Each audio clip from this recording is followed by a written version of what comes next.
In a world where societal norms often dictate our perceptions, there's a curious phenomenon that has been quietly simmering beneath the surface. It's a fear, an unspoken apprehension that seems to grip society when faced with a particular demographic. Single men, picture this. A bustling city street, filled with the usual hustle and bustle of daily life. Amidst the crowd, a solitary figure catches your eye. He's well-dressed, confident, and clearly going about his day with purpose. Yet there's something about him that makes people uneasy. It's not his appearance or his demeanor, but rather his relationship status. He's single, and that fact alone seems to set off alarm bells in the minds of those around him. But why?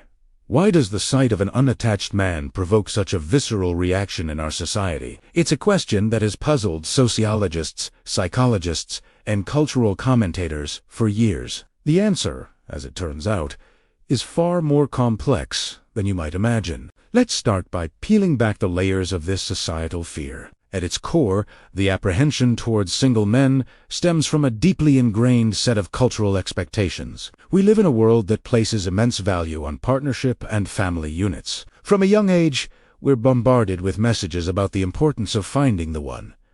And settling down, it's seen as a natural progression, a rite of passage into adulthood. So when a man chooses to remain single, whether by choice or circumstance, he's essentially bucking this societal trend. He's an anomaly, a deviation from the norm. And as humans, we tend to fear what we don't understand or can't easily categorize. But it goes deeper than that. There's a prevailing stereotype that single men are somehow incomplete or unfulfilled. Society often views them as perpetual bachelors, unable or unwilling to commit. This perception can lead to assumptions about their character, their reliability, and even their worth as individuals. Think about it.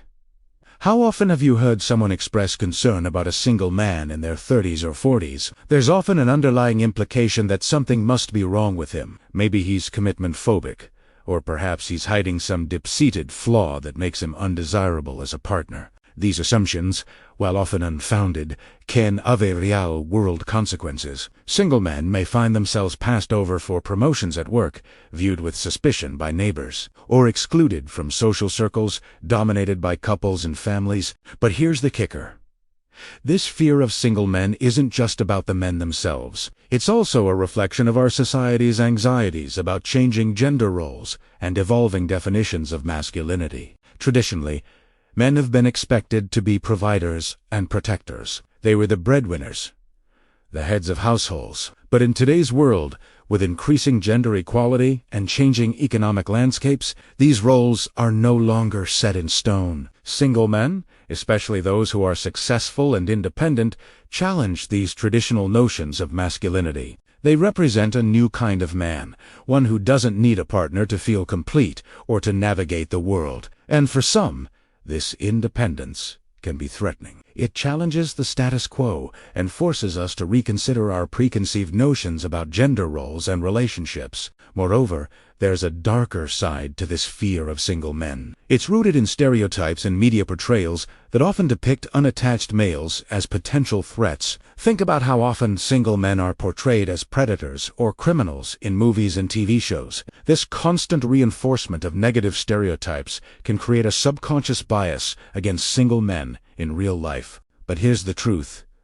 Being single doesn't define a person's character or worth. There are countless reasons why a man might choose to remain unattached. Maybe he's focused on his career or personal growth. Perhaps he's recovering from a past relationship or simply hasn't found the right partner yet. Or maybe, just maybe, he's perfectly content with his single status and doesn't feel the need to conform to societal expectations. It's time we challenged these outdated perceptions and recognize the value that single men bring to our communities. They're often the ones with the flexibility to volunteer, to pursue passion projects, or to be there for friends and family in times of need. Their independence can be a strength, not a weakness. So, the next time you find yourself feeling uneasy about a single man in your midst, take a moment to reflect. Ask yourself where that discomfort is coming from. Is it based on real concerns, or is it a product of societal conditioning and unfounded stereotypes? Remember, every person has a unique story,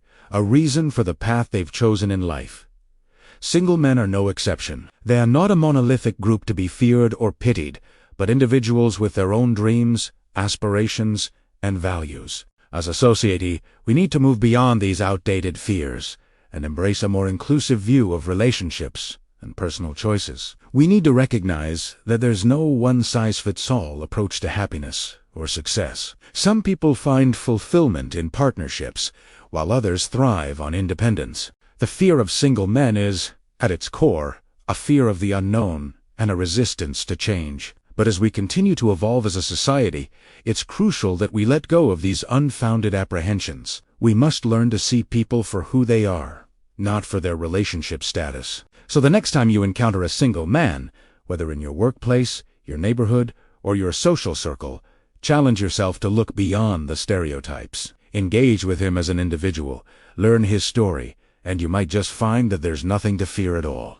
In the end, the only way to overcome this societal fear is through understanding, empathy, and a willingness to challenge our own biases. It's time we celebrated the diversity of lifestyles and choices that make our communities rich and vibrant. And that includes embracing the single men among us, recognizing their worth not as potential partners or threats, but as valuable members of our society in their own right.